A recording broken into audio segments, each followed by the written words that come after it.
Hello everyone, কিভাবে বিকাশ থেকে কোনো মার্চেন্ট নাম্বারে পেমেন্ট করবেন সেই নিয়মটাই এই ভিডিওতে দেখানো হবে।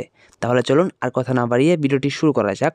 প্রথমেই আপনার মোবাইল থেকে বিকাশ অ্যাপটি ওপেন করবেন এবং এখানে আসার পর পেমেন্ট নামে একটি অপশন দেখতে পাবেন। এই অপশনটিতে একটি ক্লিক করবেন। ক্লিক করার পর এখানে দেখতে পারবেন মার্চেন্ট এর নাম্বার বা নাম দিন এবং নিচে রয়েছে কিউআর কোড স্ক্যান করে ট্যাপ করুন। তো আপনি যাকে যে মার্চেন্ট অ্যাকাউন্টে পেমেন্টটা করবেন তাদেরকে বলবেন তাদের কিউআর কোড দিতে। যদি কিউআর কোড দেয় সেক্ষেত্রে এই অপশনে ক্লিক করলে কিন্তু কিউআর কোডটি স্ক্যান হয়ে যাবে।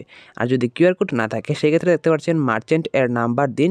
এখানে আপনি জাস্ট সেই মার্চেন্ট অ্যাকাউন্টের নাম্বারটা দিয়ে দিবেন। মার্চেন্টের নাম্বারটা দেওয়ার পর নিচে দেখবেন পেমেন্ট কনফার্ম করুন নামে একটি অপশন রয়েছে।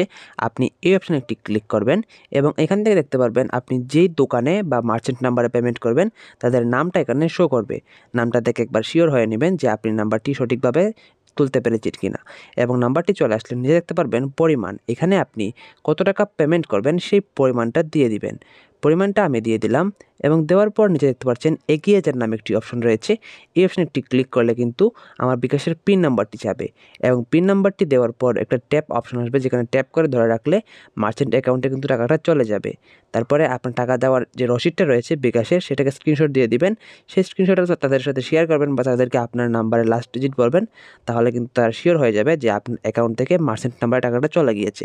তো এইভাবেই চাইলে আপনি বিকাশ থেকে মার্চেন্ট নাম্বারে টাকা পাঠাতে পারেন।